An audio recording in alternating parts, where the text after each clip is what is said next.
아주 짧은 시간이긴 한데 제가 요약해서 제 의견을 몇 가지만 말씀드리도록 하겠습니다. 요즘 우리 사회의 균열과 갈등이 심합니다. 특히 그 중에서도 우리 청년 세대들의 갈등이 정말로 심각하고 그들이 경쟁을 넘어서서 친구와 전쟁을 치르고 친구가 적이 되어버리는 이런 안타까운 현실을 우리가 목도하고 있습니다. 이 문제를 해결하는 것은 곧 우리 미래의 문제를 해결하는 것이기도 합니다. 그런데 이 문제 해결의 출발점을 우리는 공정한 룰을 통해서 해결해 보려고 시도합니다. 예를 든다면 정시냐 수시냐. 교육의 방식을 어떻게 할 것이냐. 그 문제도 물론 중요합니다만 더 근본적으로는 기회의 총량을 늘려서 그들이 실패해도 다시 일어설 수 있고 또 과감하게 도전할 수 있는 그런 상황을 만들어주는 것이라고 생각합니다.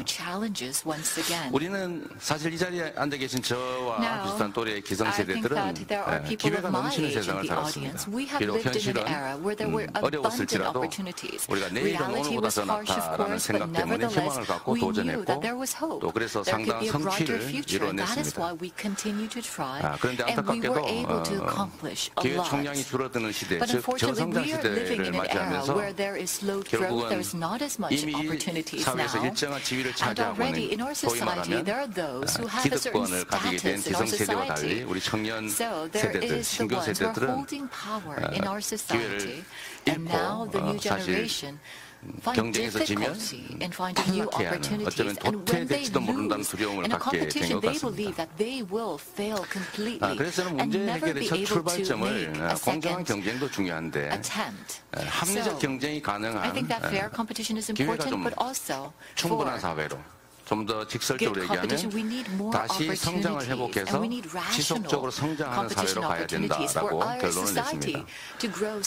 지속적으로 성장하는 사회, 과거 우리 기성세대가 누렸던 정말 연 7%, 10%에 이르는 큰 고도 성장을 우리가 기대하기는 어렵지만 그래도 우리가 0%대 어쩌면 나중에 맞게 될 마이너스 성장을 넘어서서 최소한의 기회가 보장되는 적정한 성장으로 회복할 길을 찾아야 되겠다는 게 저의 생각입니다. 이 성장을 회복하는 방법은 대체로 제가 보기엔 두 가지 루트가 있는 것 같습니다. 그 첫 번째는 우리가 처한 상황을 기회로 만드는 것입니다. 지금 전 세계적으로 팬데믹, 또 디지털 전환, 그중에 특히 신재생 에너지로의 전환, 즉 탈탄소 사회로의 전환을 우리가 맞이하고 있습니다. 피할 수 없습니다. 피할 수 없으면 활용해야 합니다. 그래서 저는 이런 전환적 위기를 기회로 만들어서 새로운 성장의 토대로 만들어야 되겠다는 생각을 합니다. 사실 어렵지 않습니다. 우리가 평상시에는 이 순서를 바꾸기가 어렵습니다. 그러나 위기 국면, 전환적 국면에서는 하기에 따라서 얼마든지 순서가 바뀔 수 있죠. 마치 스케이팅 선수들이 코너웍을 할 때 순서를 바꾸는 것처럼 말입니다. 저는 이거를 전환적 성장이라고 제가 이름 붙였습니다.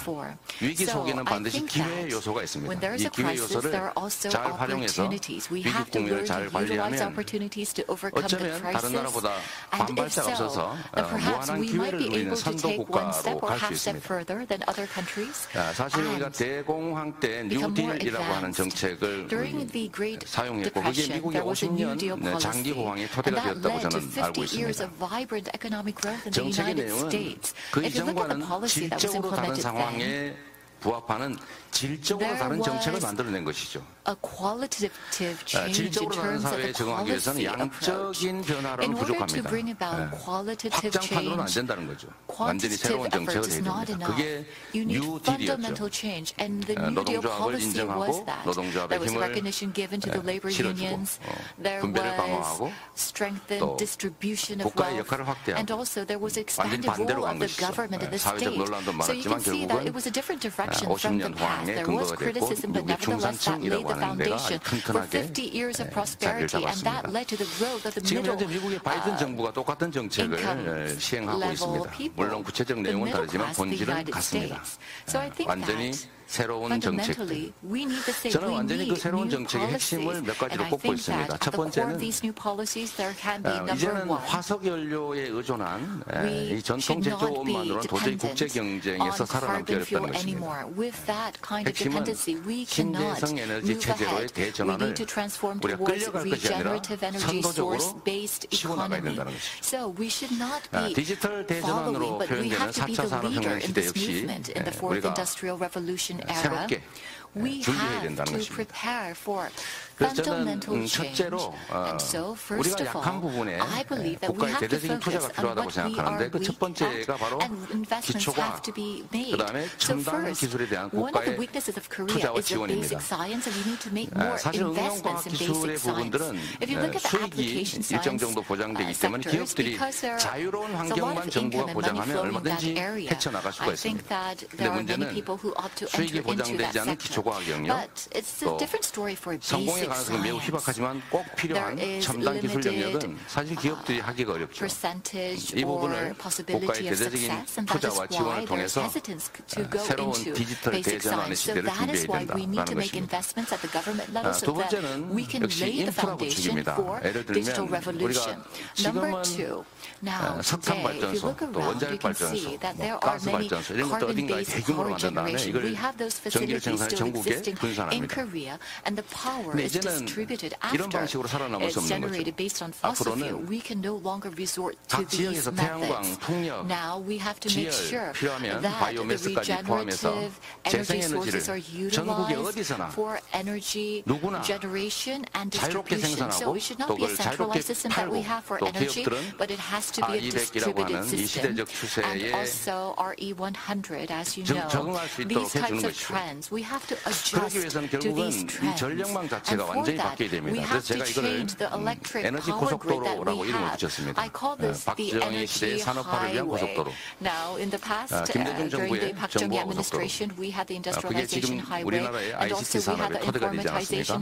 앞으로는 신재생 에너지 시대, 탈탄소 시대에는 국민 누구나 에너지를 생산해서 전국 어디서나 생산된 재생에너지들이 저축되고 축적되고 또는 사용되고 기존의 화석 연료들을 대체할 수 있게 해줘야 됩니다. 국가가 아마 에너지 고속도로의 지능형 전력망에 대해서 저희 추산으로 한 10조 원 정도를 투자하면 아마 재생에너지 관련 산업들이 생산, 유통, 판매 등을 포함해서 약 40조 원 정도의 새로운 산업들을 만들어낼 수 있을 것이다 라고 기대할 수 있습니다. 세 번째는 이게 역시 중요한데 이건 디지털 전환과 관련된 부분이 많은데요. 미래형 인재를 양성해야 된다는 것입니다. 미래형 인재. 이 미래형 인재들은 기업 산업 현장에서는 필요한 인재들이 있는데 교육 현장은 그 필요한 인재가 아니라 과거형 인재들을 지금 공급하고 있죠. 미스매칭이 발생합니다. 그래서 교육 체제를 대폭 혁신해서 현장에서 필요한 미래형 인재를 양성해야 됩니다. 세 번째는 역시 자율 규제가 필요합니다. 규제는 시장의 효율성을 올리고 경쟁을 효율화하기 위해서도 필요합니다. 그러나 또 경쟁과 효율을 제한하는 규제라면 사실은 그거는 폐지하는 게 맞죠. 속도가 중요한 미래 시대에는 기술 개발이나 또 신산업 창출이나 새로운 시장 진출에 공무원들이 예측하지 못한 요소가 너무 많습니다. 그래서 어떤 것만 해라 이런 방식으로는 도저히 적응할 수 없는 거죠. 이런 거 예상되는 문제점이 있는 것들은 빼고 나머지는 자유롭게 하라. 그래서 소위 이런 네거티브 방식의 규제로 전환해야 됩니다. 그래야 창의와 혁신이 가능하고 신산업 창출이 가능할 겁니다. 그리고 또 한 가지 마지막으로 제가 말씀드리고 싶은 것은 공정성장이라는 개념입니다. 지금까지는 전환성장을 말씀드렸다면 공정성장의 핵심은 이렇습니다. 우리 사회의 자원과 기회들이 비효율적으로 양극화되어서 격차가 너무 심하다. 결국은 효율을 방해하고 사람들을 좌절하게 한다. 공정한 룰을 만들고 격차를 해소하고 양극화를 완화하는 것이 곧 새로운 성장의 모멘텀이 될 수 있다. 이런 말씀을 드리고 싶은 겁니다. 시간이 16초밖에 안 남아서 결론을 말씀드리도록 하겠습니다. 우리는 새로운 시대로 가야 합니다. 그것이 과거의 확장판이 아니라 질적으로 새로운 사회이기 때문에 완전히 질적으로 새로운 대안들을 만들어내서 새로운 시대, 희망 있는 시대, 다시 성장하는 시대, 지속 가능한 사회로 가야 된다는 것이 제 생각입니다. 네, 고맙습니다. Thank you, Mr. Lee Jae-myung.